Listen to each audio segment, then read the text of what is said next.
Hello friends, आज हम तोरू दत्त की पोएम सीता डिस्कस करेंगे। तोरू दत्त जो थी वो उनका जन्म हुआ था 1856 में और उनकी मृत्यु हुई थी 1877 में।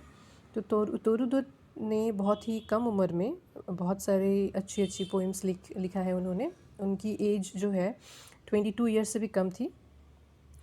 तो तोरू दत्त की जो पोएम है सीता, ये पोएम है is about 3 children and there mother. It is about 3 children. ये जो पोएम है 3 बच्चों के बारे में और उनकी माँ के बारे में है। The mother is at bedtime is singing to her 3 children the sad story of Sita in Valmiki's ashram. ये जो पोएम है, इसमें जो मदर है वो बेड टाइम मतलब रात के टाइम, सोने के टाइम अपने 3 बच्चों को सीता की सैड स्टोरी को सुनाती हैं। जो सीता जो कि वाल्मीकि के आश्रम में उस टाइम बहुत ही दुखी थी और रह रही थी। उस टाइम की एक स्टोरी है जो मदर अपने बच्चों को सुना रही है।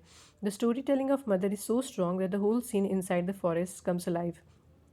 जो माँ है वो स्टोरी इतनी अच्छी तरह से एक्सप्लेन कर सुनाती है कि बच्चे जो है वो उनको वो पूरा सीन जो है उन्हें लगता है कि वो इमेजिन कर पाते हैं उस सिचुएशन को। The children see Sita in their imagination, weep out her plight and dream about her in their sleep. जो बच्चे हैं वो सीता को इमेजिन कर पाते हैं, उसके दुख के लिए वो लोग भी रोने लगते हैं और सपने में भी वो उन्हीं का ड्रीम देखते हैं, सोने के टाइम में भी। There is dense forest and at its centre is the hermitage where Sita has found refuge. मतलब एक बहुत ही घना जंगल है जहाँ सीता रह रही है एक झोपड़ी में। सी फाइंड शेल्टर एट द आश्रम of the great sage Valmiki जो ऋषि हैं उनके आश्रम में सीता रह रही थी उस time. The creepers with huge flowers embrace tall trees. जो वहाँ के जो क्रीपर्स थे, लताएँ थी और जिसमें बड़े बड़े फूल थे, वो ऊँचे ऊँचे पेड़ों में लटके हुए हैं, मतलब उनमें लगे हुए हैं, गले लगाए हुए हैं उन्हें, गोल गोल जो घूम रहे होते हैं। There are white swans glide and the peacock springs and deer race. और उस जंगल में जो है सफ़ेद स्वान है जो ग्लाइड कर रहे हैं, पीकॉक है और डियर है जो रेस लगा रहे हैं। There are blue smoke rises from altar. और एक धुआं सा रात को जैसा होता है, धुआं सा नीला नीला धुआं निकल रहा है। A truly enchanted world is pictured. वो एक ऐसी जगह है जहाँ पूरी तरह से मतलब एक एन्चेंटेड जगह है। The poet Encorate is of course Valmiki the आदि कवि और the first poet of India.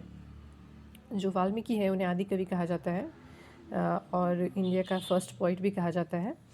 ठीक है। The fair lady Sita, the sorrowful Sita weeping in her loneliness.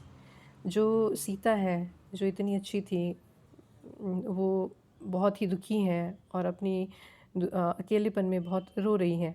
C does not weep all alone but 3 pairs of eyes weep with her. और वो जो रो रही हैं वो अकेले नहीं रो रही हैं। मतलब यहाँ पे तोरू दत्त कहना चाहती हैं कि उनकी स्टोरी को सुन के, उनकी सिचुएशन को फ़ील करके, वो जो 3 बच्चे हैं जो कहानी को सुन रहे हैं, वो भी उनके साथ रो रहे होते हैं। उनके दुख को सुन के, उनके रोने को फ़ील करके बच्चों के भी आँखों में आँसू आ जाता है। मतलब मदर जो है इतनी पावरफुल तरीके से स्टोरी को बता रही होती है। These 3 pairs of eyes are of आरूज, तोरूज एंड अब्दूस।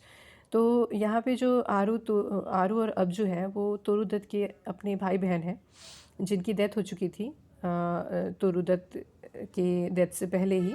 इसलिए उन दोनों की मेमोरी में उन्होंने ये पोएम लिखा है।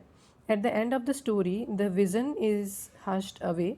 The poem ends with a question, when will those children gather once again at their mother side.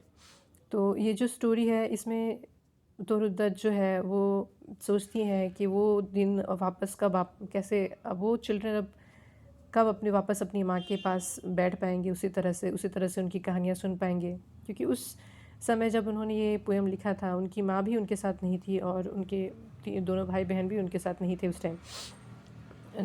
दोनों की मृत्यु हो चुकी थी और उनकी माँ की भी।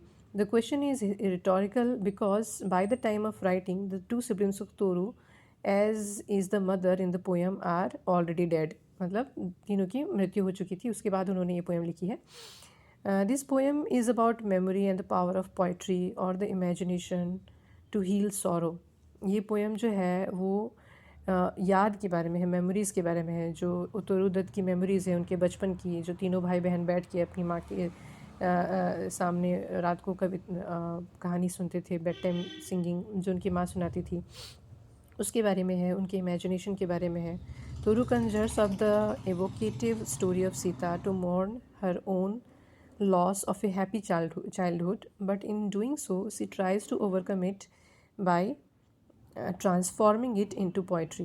ये स्टोरी जो है वो सीता के दुख को बयान करने के साथ साथ तोरू अपने खुद के जो एक जो खुशहाल चाइल्डहुड था उनका, वो जो अब नहीं रहा, उसके लिए वो ये पोएम पोइट्री के फॉर्म में उसकी यादों को लिखती हैं.